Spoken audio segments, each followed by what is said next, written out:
Prime news watch میں ناظرین آپ کو ایک بار پھر خوش آمدید کہتے ہیں اور اب بات کر رہے ہیں کہ سیاسی قیادت کی اہم کامیابی ہے آئینی اصلاحات کمیٹی نے اپنا کام مکمل کر لیا. اہم ترین دستاویز پر گزشتہ رات دستخط ہو گئے اور اس کے بعد کمیٹی کے چیئرمین میاں رضا ربانی نے یہ دستاویز قومی اسمبلی کی اسپیکر فہمیدہ مرزا کو پیش کر دیے ہیں اور اب امید کی جا رہی ہے کہ جلد از جلد اسے پارلیمنٹ میں پیش کر دیا جائے گا اور اس 18ویں ترمیم کا جس کا شدت سے ایک عرصے سے انتظار کیا جا رہا تھا وہ جلد از جلد پارلیمنٹ میں پیش ہو جائے گی. کتنی اہم کامیابی ہے اس پر ہم بات کریں گے اور ہمیں جوائن کیا ہے اسلام آباد سے متحدہ قومی موومنٹ کے اہم رکن اور اس کمیٹی کے رکن جناب ڈاکٹر فاروق ستار نے. بہت بہت شکریہ ڈاکٹر صاحب. سب سے پہلے تو یہ بتائیے, آپ کو بہت مبارک بھی ہو, پوری قوم کے لیے ایک بڑی اچھی خبر ہے.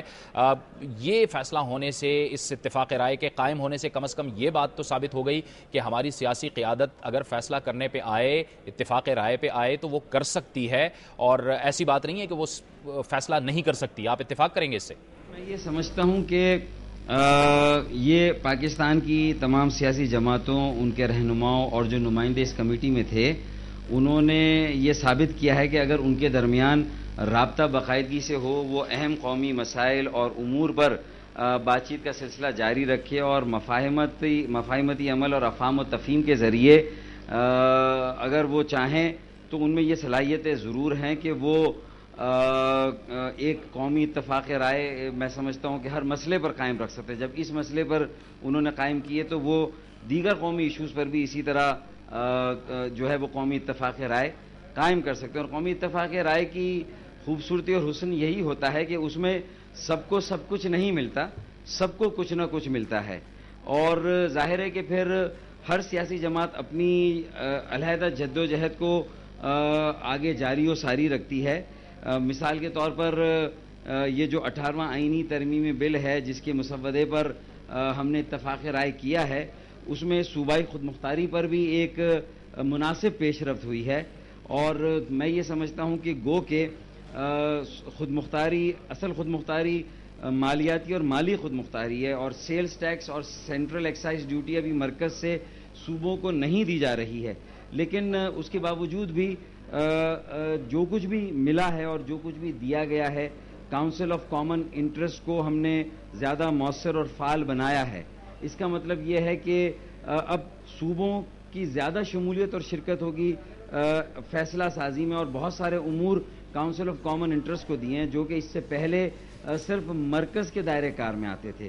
تو میں سمجھتا ہوں کہ یہ ایک بہتر پیش رفت ہوئی ہے. جیسے ساری کارپوریشنز ہیں, ریگولیٹری اتھارٹیز ہیں, اور اسی طریقے سے کئی ایسے امور ہیں تو ان پر پالیسی سازی, ریگولیشن, قانون سازی, اس سب کا اختیار کاؤنسل آف کامن انٹرسٹ کو دیا ہے. پھر صوبوں کو جو چیز منتقل ہوئی ہے اس میں مثال کے طور پر جو ہم نے تجویز کیا ہے کہ گیس اور تیل کی جو 50% اونرشپ یا ملکیت ہے وہ مرکز کے ساتھ ساتھ اب صوبوں کی ہوگی.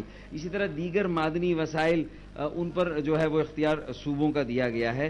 تو اور کانکرنٹ لسٹ کا خاتمہ کیا جا رہا ہے. تو میں سمجھتا ہوں کہ ایک مناسب پیش رفت ہے. لیکن ظاہر ہے کہ ہمارے سارے مسائل کا حل اس میں نہیں ہے. ایک اہم بات میں اس موقع پہ ضرور کرنا چاہوں گا کہ جتنی محنت کے ساتھ اور جتنی تندہی اور توجہ کے ساتھ یہ ڈاکیومنٹ ہم نے تیار کیا, انشاءاللہ تعالی یہ واضح اکثریت سے پارلیمان میں منظور بھی ہوگا. لیکن اس پر عمل درآمد بھی جو ہے وہ اتنا ہی اہم ہے اور اس کے لیے بھی ہمیں اتنا ہی پین لینا ہوگا اور اس کی بھی اتنی ہی نگرانی کرنی ہوگی, کیونکہ غالباً کچھ ایک مدت طے کی جا رہی جس میں یہ ساری چیزوں پر عمل درآمد ہوگا. تو اس کا مطلب یہ ہے کہ اگر اسی طرح کی کوئی کمیٹی ہوگی جس نے باقاعدگی کے ساتھ اس جو مسودے میں چیزیں طے ہوئی ہیں, اس بل میں جو چیزیں طے ہو رہی ہیں, اس پر عمل درآمد بہت ہی لازمی ہے. ورنہ میں سمجھتا ہوں کہ بہت زیادہ ڈاکٹر صاحب پاکستانی عوام منتظر ہیں کہ ان کے جو بنیادی مسائل ہیں اس کی طرف توجہ دی جائے. مہنگائی ہے, لوڈ شیڈنگ ہے, کئی اور مسائل ہیں, بے روزگاری ہے, غربت ہے. آپ کیا سمجھتے ہیں کہ اگر اس طرح سے اگر یہ آئینی اصلاحات کا معاملہ بھی حل ہو رہا ہے, آہستہ آہستہ یہ معاملات اس طرح سے حل ہو رہے ہیں, تو آپ سمجھتے ہیں کہ سیاسی قیادت کے پاس یا حکومت کے پاس کوئی بہانہ رہے گا معاملات اور مسائل حل نہ کرنے کے لیے؟ کیونکہ اب وقت آ گیا ہے کہ مسائل حل کیا جائے. کن ترجیحات پر کام کرنا ہوگا سیاسی قیادت کو اور حکومت کو؟ دیکھیں, اب سیاسی جماعتوں کو اور جو اپوزیشن میں ہیں یا حکومت میں, ان کے پاس کوئی عذر یا بہانہ نہیں ہے. سیاسی اصلاحات کا عمل ایک جو ہے وہ عمل مسلسل ہے، یہ ایک جہد مسلسل ہے، یہ سفر بھی جاری رہنا چاہیے. جو کچھ طے ہوا ہے اس پر عمل درآمد کی بھی ذمہ داری پارلیمان کی، کیونکہ وزیر اعظم کو جو ہے وہ زیادہ اختیار دیے گئے ہیں. 70ویں ترمیم کے ان حصوں کو ختم کیا جا رہا ہے. صدر کے اختیارات واپس پارلیمان اور وزیر اعظم کو کیے جا رہے ہیں. اور جب پارلیمان کو بھی زیادہ جو ہے وہ اختیار دیا جا رہا ہے تو اس کا مطلب پارلیمان میں اپوزیشن بھی اور حکومت کی جماعتیں بھی ہیں، تو انہیں بھی جو ہے وہ اس کی نگرانی کرنی ہوگی تاکہ یہ سیاسی اصلاحات بھی کامیاب ہوں اور کسی منطقی نتیجوں کو پہنچے. اور اس کے نتیجے میں سمجھتا ہوں کہ اب ہمیں پیچھے مڑ کر نہیں دیکھنا چاہیے اور جو اقتصادی اور سماجی اصلاحات ہے اس پر فی الفور کام شروع کر دینا چاہیے. ویسے ہی ہم بہت جو ہے وہ ہم لیٹ ہو گئے ہیں، ہم نے بہت دیر کر دی ہے. اب بجلی کا بحران ہے، مہنگائی ہے، بے روزگاری ہے، غربت ہے، اس کا خاتمہ کرنا ہے. چینی اور آٹے کے بحران آئے دن جو ہے وہ عوام کو اس کا سامنا ہوتا ہے. راکٹ سائنس کوئی نہیں ہے، ساری چیزوں کے سولوشنز اویلیبل ہیں. ہمیں زرعی اصلاحات کے ذریعے سے جو فیوڈلزم کو ہم ختم کر سکتے ہیں، کوآپریٹو فارمنگ کے ذریعے سے ہم کسانوں، ہاریوں، دیہی خواتین کو پاکستان کی اقتصادی زرعی ترقی کے عمل میں شامل کر سکتے ہیں. چھوٹے قرضے، مائکرو فائنانس، مائکرو کریڈٹ کا جادو بنگلہ دیش میں 70 لاکھ خواتین کو امپاور کیا. پروفیسر یونس نے نوبل انعام یافتہ ہیں. یہ تجربہ ہمیں اس کا ایک جال بچھانا ہوگا.